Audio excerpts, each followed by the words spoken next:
Well, after I retired from the Detroit Police Department, they contacted me, and I was the first black security director that the Detroit Lions ever had.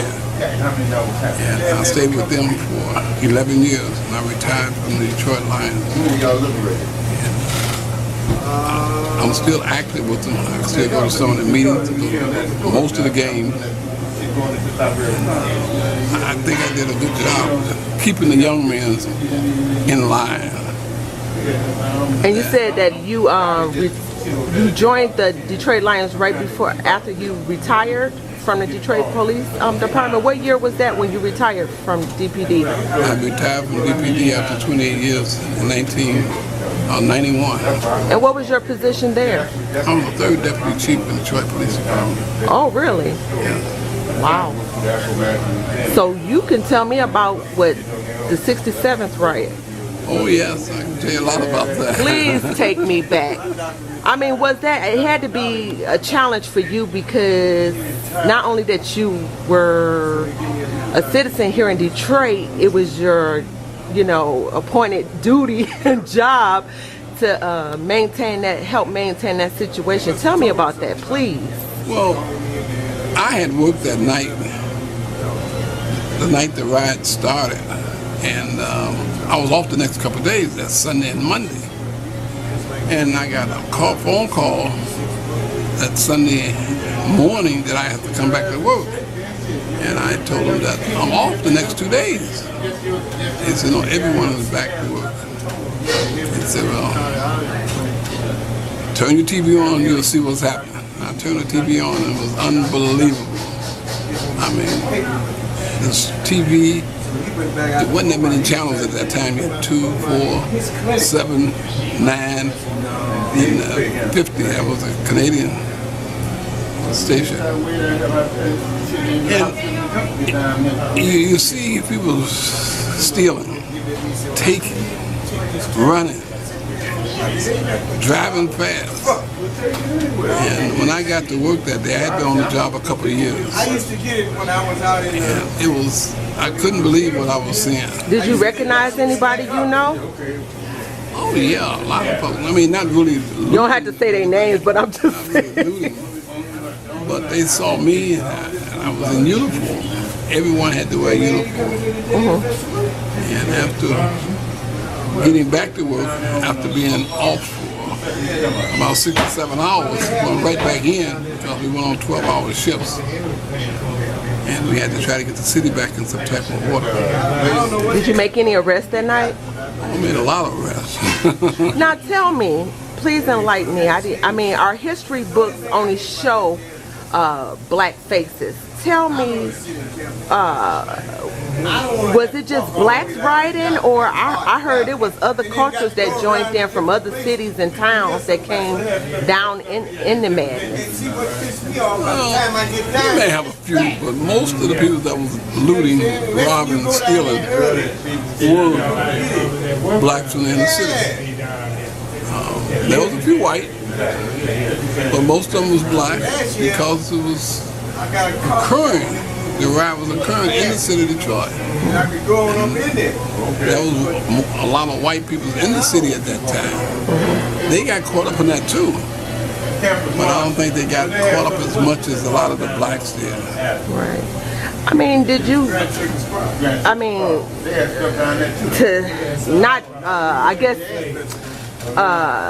step in their shoes for a minute or two, did you feel that they was, why do you think all that came about for, the riot? What do you think that sparked that? I mean, do you think they got any justice or felt justified after that? I mean, what you think all that was?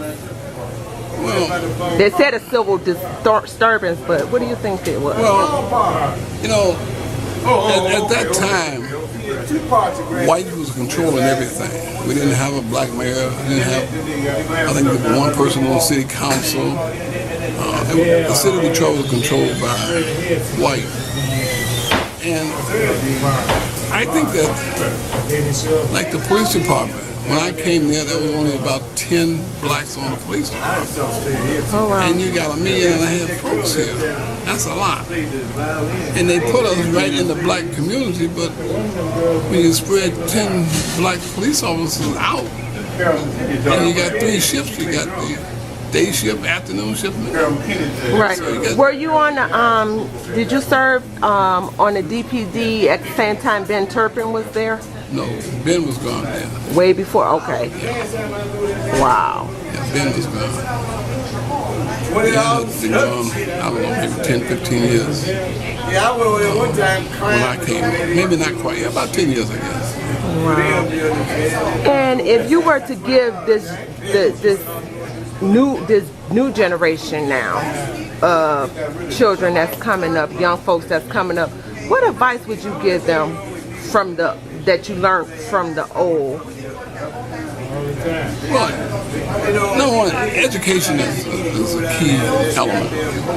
You need an education. You need to know how to talk to people. And communication means a lot. A lot of the youngsters can't communicate. And once you learn how to communicate with white and black, not just black, you have to learn how to communicate with a white person also. And you have to realize that you don't live but once, and you try to make the best of it. If you can make the best of it, you can leave a mark saying that I did something. That means a lot. I feel my 28 years on the Detroit Police Department, I accomplished something. I think I helped a few of my peers. And I feel proud to tell anyone that I served on the Detroit Police Department. And I rose up in rank, and that means a lot. You know, just being a police officer, your power is limited. But when I got to be sergeant, lieutenant, on up to the 3rd deputy chief, you can do a lot more. You can respect you a lot more. I enjoyed my stay. And I'm enjoying my retirement now. I've been retired now for 24 years from the police department. But I'm still active in the community. I'm active with the Lions. Also worked with Thomas Hearns, Emmanuel Stewart. I've had a good life and a good career. Right. No regrets. None whatsoever. So you don't have to look over your shoulder every now and then. I mean, you can walk through your old neighborhoods and break bread with your community. With no regrets. I have no regrets. I think I contributed something. Like when I was with PAL, I did a lot for these youngsters. And in order to do better, make the city better, you gotta let the kids. You gotta start with the kids. I feel good about my stay there because I think I helped a lot of kids.